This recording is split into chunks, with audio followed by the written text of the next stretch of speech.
So, hello guys.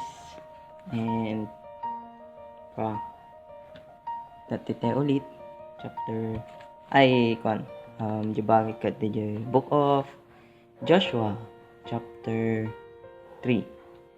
So, aji garod kat ditoy kita tayo ti greatness ken anya iti mapasamak or mangyari if we have that faith or strong faith para kini apo tayo in times of problems or obstacles in life. So, aji garod before tayo start the discussion, maybe short discussion lang. Basit mo lang atoy but meaningful kan nagmet nga reminder kanya tayo. And especially kadagiti ko kabsat tayo nga makaranranas iti big obstacles iti life so aji garot before tayo start ket agkararag tayo pay ket yes, Father God, thank you po ti ating time, Lord God, ngayon mo kanyami adalan mi manan Panginoon iti sasaom, Lord God. Kanapo sikalat ta po iti madaydayaw mi kan sikalat ta po iti makita mi kanayon iti biag mi Panginoon. Apo sika iti mangited, Lord God, ti kailangan mi ti provisions mo, Lord God, ken ti knowledge and wisdom, Lord God, nga maawat mi kan i-apply mi ating asasaom, Lord God, iti biag mi Panginoon. Apo pakawanan na kami tinagbasulan mi Panginoon, linisam apo iti puso kung panunot mi Panginoon. Kat sikalat ta apo iti agranyag, Lord God, iti biag ti tumunggal may sa Panginoon. Kat apo, thank you ti amin nga blessings Panginoon ken ating habiag, Lord God, ngayon mo kanyami, Lord God. And Lord God, i-bless mo pa ay dagiti kakabsat ko si kami Panginoon nga aji iteted, Lord God, iti time and commitment, Panginoon, to listen to your words, Panginoon. Apo, agyamanak, Lord God, iti blessings kan grace nga itetad mo kanya may Panginoon. Kat ati lang apo ikararag ko, in Jesus' mighty name, Amen. So, ajay, agi-start tayo garudan. Dito ay Joshua chapter 3. So, 17 verses lang suna. Dito ay makita tayo ulit kasat no agkuti ni apo kadagiti anak na faithful ken with obedience ti sasauna and ti guidance na. So aji garod basa pay ti buo nga Joshua chapter 3 before nga ag-discuss or short discussion. So di ay verse 1. And Joshua rose early in the morning, and they removed from Shittim, and came to Jordan, he and all the children of Israel, and lodged there before the Passover. And it came to pass after 3 days that the officers went through the host, and they commanded the people, saying, When ye see the ark of the covenant of the Lord your God, the priests and the Levites bearing it, then ye shall remove from your place and go after it. Yet there shall be a space between you and it, about 2,000 cubits by measure. Come not near unto it, that ye may know the way by which ye must go, for ye have not passed this way heretofore. And Joshua said unto the people, Sanctify yourselves, for tomorrow the Lord will do wonders among you. And Joshua spake unto the priests, saying, Take up the ark of the covenant, and pass over before the people. And they took up the ark of the covenant, and went before the people. And the Lord said unto Joshua, This day I will begin to magnify thee in the sight of all Israel, that they may know that as I was with Moses, so I will be with thee. And thou shalt command the priests that bear the ark of the covenant, saying, When ye are come to the brink of the water of Jordan, ye shall stand still in Jordan. And Joshua said unto the children of Israel, Come hither, and hear the words of the Lord your God. Verse 10, And Joshua said, Hereby ye shall know that the living God is among you, and that he will without fail drive out from before you the Canaanites, and the Hittites, and the Hivites, and the Perizzites, and the Girgashites, and the Amorites, and the Jebusites. Behold, the ark of the covenant of the Lord of all the earth passeth over before you into Jordan. Now therefore take you 12 men out of the tribes of Israel, out of every tribe a man. And it shall come to pass as soon as the soles of the feet of the priests that bear the ark of the Lord of all the earth, shall rest in the waters of Jordan, that the waters of Jordan shall be cut off from the waters that came down from above, and they shall stand upon an heap. Verse 14, And it came to pass when the people removed from their tents to pass over Jordan, the priests bearing the ark of the covenant before the people, and as they that bear the ark were come unto Jordan, and the feet of the priests that bear the ark were dipped in the brim of the water, for Jordan overfloweth all his banks all the time of harvest, that the waters which came down from above stood and rose up upon an heap very far from the city Adam, that is beside Zaretan, and those that came down toward the sea of the plain, even the salt sea failed and were cut off, and the people passed over right against Jericho. Last verse, And the priests that bear the ark of the covenant of the Lord stood firm on dry ground in the midst of Jordan, and all the Israelites passed over on dry ground until all the people were passed clean over Jordan. And praise the words of God. So, diyan makita tayo DJ similarity matlang inti event idi when the Israelites escaped from slavery dun sa may Egypt. So, yun yung parang kaparehas nito. But dito makita tayo DJ act of obedience kan DJ pa nag-stand ni Joshua as appointed leader. Yung kahit na parang ay baguhan pa lang siya kahit talagang ginawa niya yung part niya as a leader and act of obedience din sa guidance na binigay sa kanya ng Panginoon. So, first part tayo, DJ verses 1 to 6. Dito yung papakita dito DJ the ark of the Lord, or the ark of the covenant will lead the way. So, as naibagarad tayo nga ni Joshua as the assigned leader ti Israelites, di ba? Kaslakas assigned pa lang sila, siguro ang pay nagbayag siya nag-take action so nadagos in exchange with Moses. So, he gave instructions sa mga Israelites to be parang i-follow nila given by God. But DJ Garod, as they continue na mag-escape or magtungo papunta sa promised land, kat meron nga ito sinasabi na blocking or sabihin natin in our life, kat ito yung mga obstacle.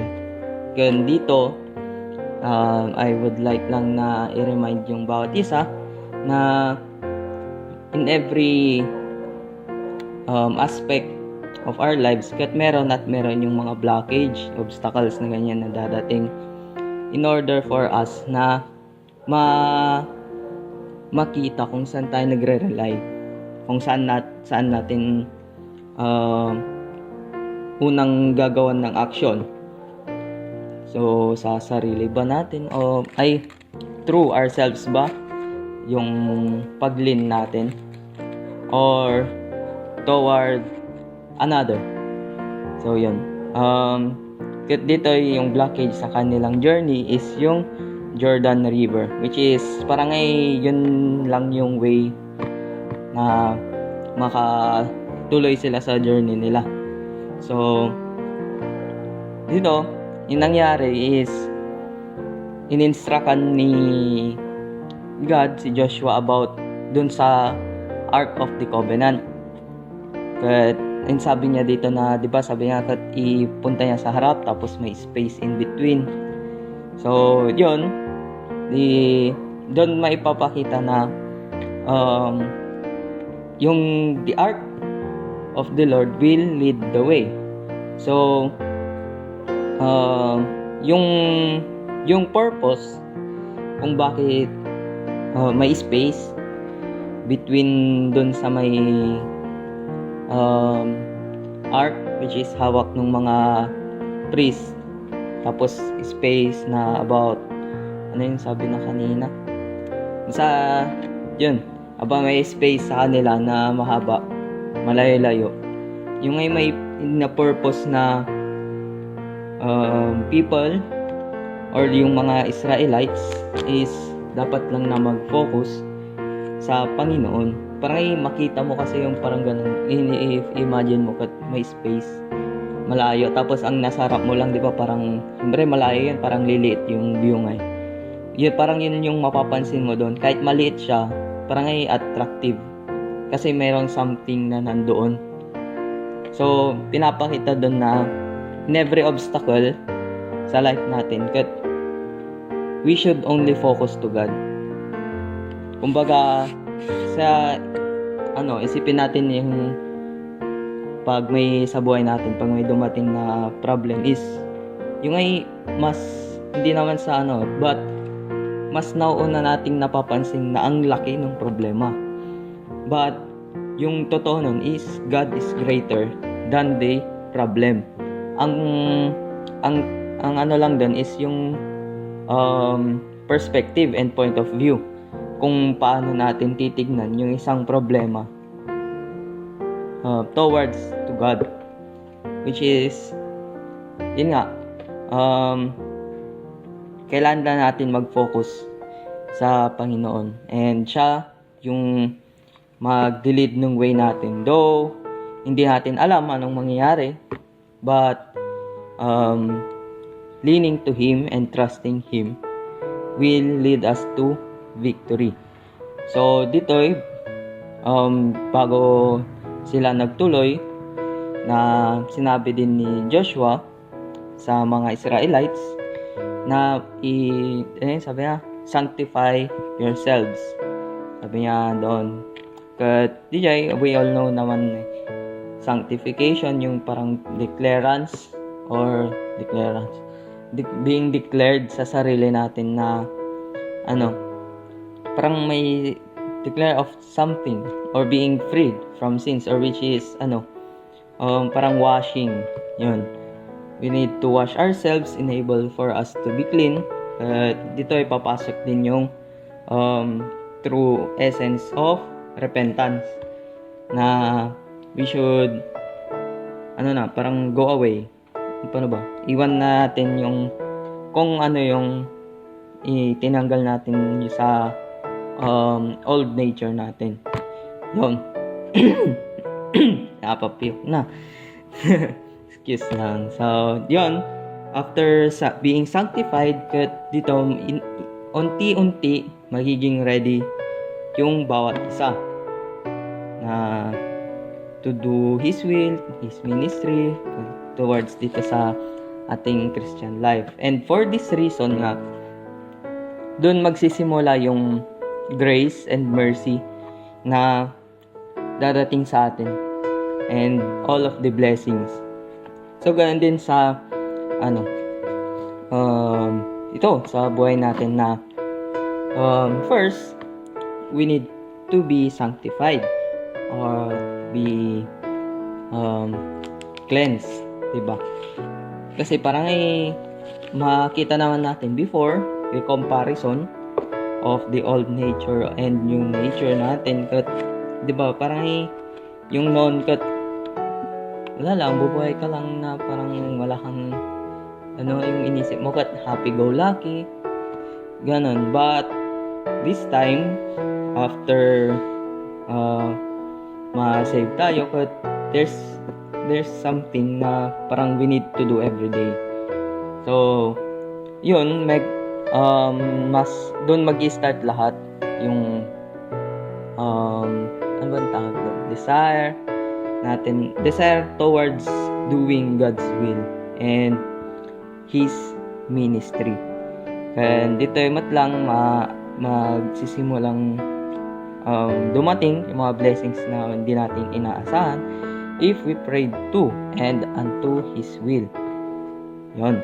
So, dito sa first part, panay amin parang instruction from God to Joshua. Then Joshua instructed also his people, which is the Israelites. So, makita natin dito yung si Joshua, yung pag-depend niya, success depending sa sa knowledge and wisdom ni Lord na ipinaaabot sa kanya ng Panginoon. Yun. Na despite na alam niyang kailangang lagpasan yun, yung river na yun, na hindi niya alam what will happen, still nanalo yung faith niya. Kaya dito makita natin na faith will lead us to victories. So, pag-reflect tayo dito, kat nasaan yung faith natin? Sa tao ba? O sa nasa leader natin ba? Or nasaan? Yun, nasa law or nasa Panginoon. So, basically, we know how to answer it, but sometimes hindi natin ma-achieve to have faith agad-agad, instantly sa Panginoon. Sometimes kasi, hindi naman sa nilalahat ko, but meron yung part, siguro mga counting part, na nauuna yung fear. But, after realizing na nauna yung fear, faith comes after.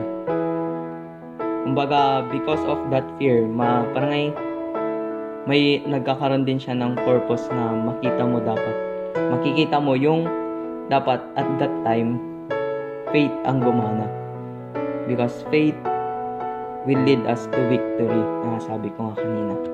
So yun, punta tayo sa next verses 7 to 8.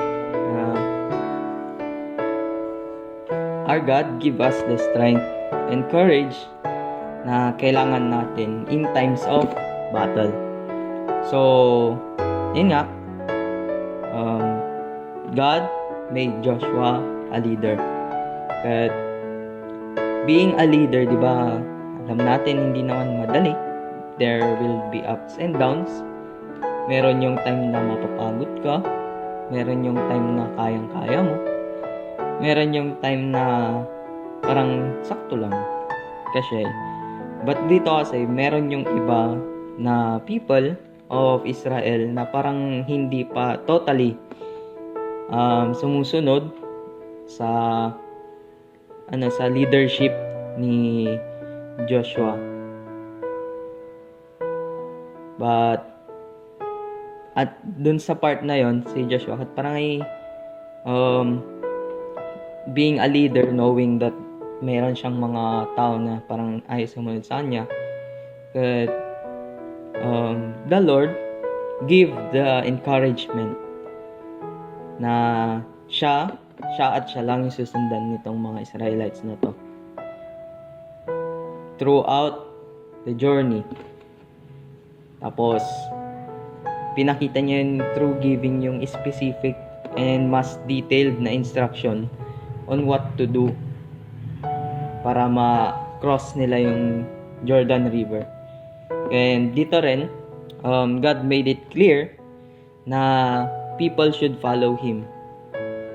na ano, kasi pinakita dito ni Joshua yung yung faith niya and strong act of obedience sa Panginoon. And through it, God made all the people follow Joshua's leadership, as Joshua also follow the Lord. So, if titignan natin, they all follow God's guidance sa kanilang journey. So, yan. And next. Hindi pala. Dito ma-remind din tayo na sa every downs natin, our great encourager is the Lord. Na palagi, di ba, if we will go back sa ating ginawa, or personal activities, personal battles, if we try to reflect it, parang ma-amaze ka lahat na nalagpasan mo or naka-recover ka, ganun. And doon natin makikita na God is our greatest encourager, na binabangon niya tayo lagi once na nadapa tayo or nanghina. Daing ka niya pataas. Yan, gives you the power to continue and strength to carry on. So, yan. Next is the verses 19 verses 9 to 13.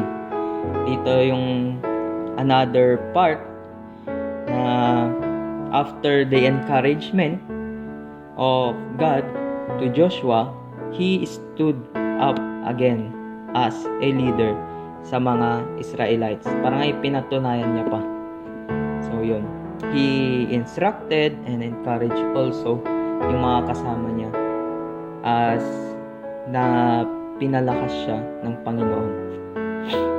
So doon na part kasi na parang na-revive siya or nabigyan siya ng lakas comes from the Lord.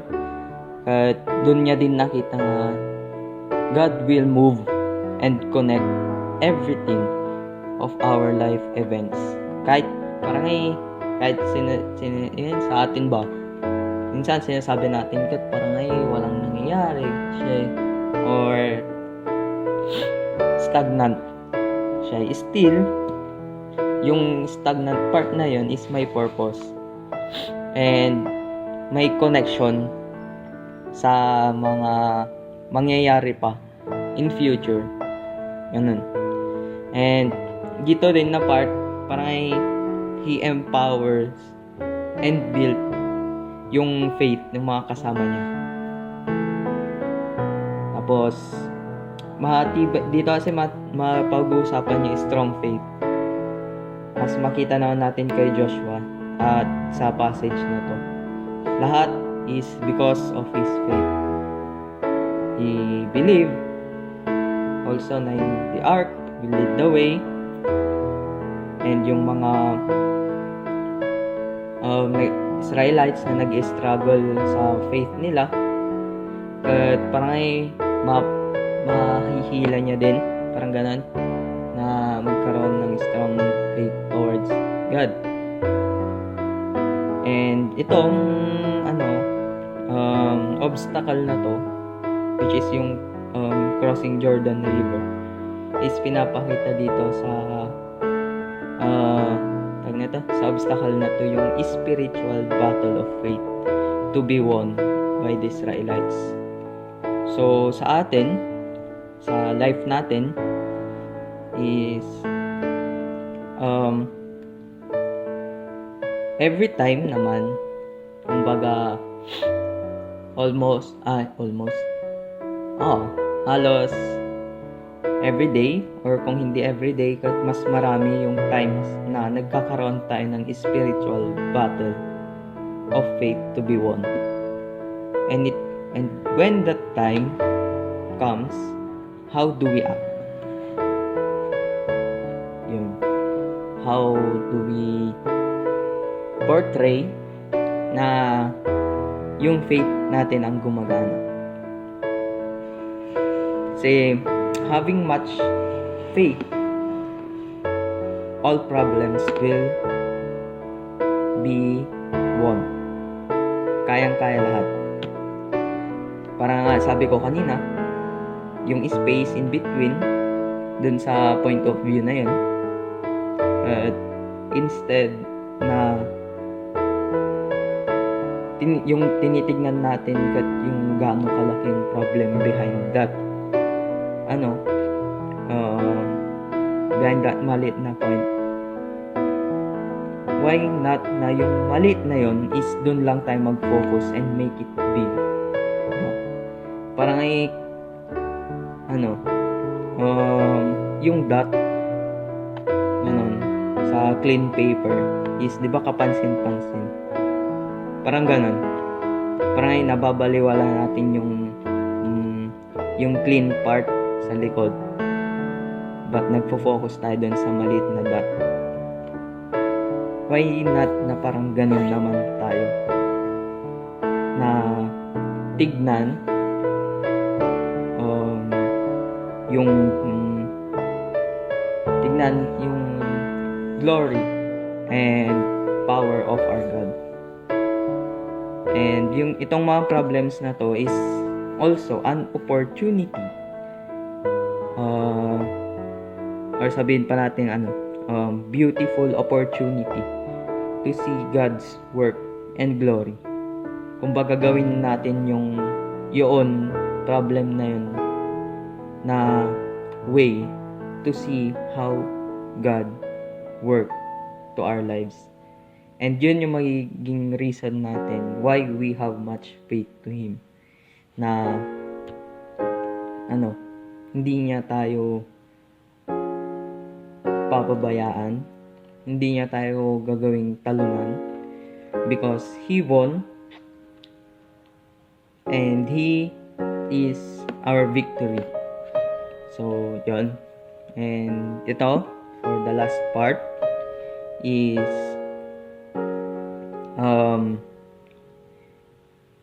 kumbaga, paano ba? Last part is, syempre kung yung leader, sabihin natin dito sa passage na to, if Joshua has that faith na kailangan, tapos yung mga kasama niya, which is yung mga Israelites, is hindi ganun kalakas, is parang syempre as a leader, kailangan niyang iangat yun, or kailangan niyang tulungan yung bawat isa. But dito sa verse 14 to 17, ang nangyari is parang meron yung calling sa mga Israel to step out in faith. Kailangan nilang maging mas faithful ba? Kasi lahat ng instructions is nasabi na ng Panginoon. Lahat ng ang gagawin nila, guidance. And this time it is all in the matter of faith. Kung magiging victory ba yon or not. As babalikan natin kay Peter, na tinawag siya ni Jesus Christ to walk sa water. And doon is naglaban yung faith and fear. We all know naman na we must act faith over fear in order for us to claim the victory. And ganun din dito. Na-instruct na lahat, nasabi na lahat. All you have to do is act with faith na may something behind those instructions. Kaya yun nga, kung babalikan natin kay Peter is kung makakain tayo ng fear, kahit na yung plano na yun is papuntang victory na, kung sa bandang huli last part na lang is nagkaroon ka ng fear, parang yung bridge na yun mapuputol and you will go down to failure. Kumbaga, victory and faith is magkasama sa mga time na ganito. And yun nga, na reminder din sa atin ulit na all throughout of our Christian life is manguna ang faith over fear. Kahit na we know what to do or what to take, if walang faith between you or us to God, wala. Parang hindi nating aabutin yung victory. So, yun. And dito sinisignify na God will never fail us at any circumstances. Kung magkakaroon lang tayo ng pure heart and strong faith in Him. Kasi if wala, tayo din mismo yung nag-fail sa instruction and guidance ng ating Panginoon. We cannot blame Him because He gave everything na kailangan natin. But instead, we fail ourselves. And walang ibang parang sisisihin kundi ang sarili natin. Because of maraming matter na nangyari why we cannot have that strong faith and pure heart to believe Him sa bawat pangyayari. Siguro kinatangkan ulo tayo, shy, and kinatangkan tipuso tayo, shy. And when we face possible challenges in our lives, we must look unto Jesus. And at this time, Jesus is our Joshua. He always leads us. Diba? And Jesus is the fulfillment of the ark. Nasabi nga din sa Matthew na He is Emmanuel, na which means God is with us or God with us. Yan, and He claimed or cleared the way to victory over all things. But yeah, as we always keep our eyes and focus to God, lahat is possible. For Jesus Christ is victorious. So, in lang naman po, mga kapatid. And lang, may katuloy pa to sa chapter 4 pero wala eh. Nabitin ako ng oras. Pagbangon na naman. So, ayun, salamat po sa pakikinig. And naway adalat naadal tayo or nasagit iti puso tayo. And ti faith tayo para tiniapo. So, yun lang naman po. Thank you guys and good night.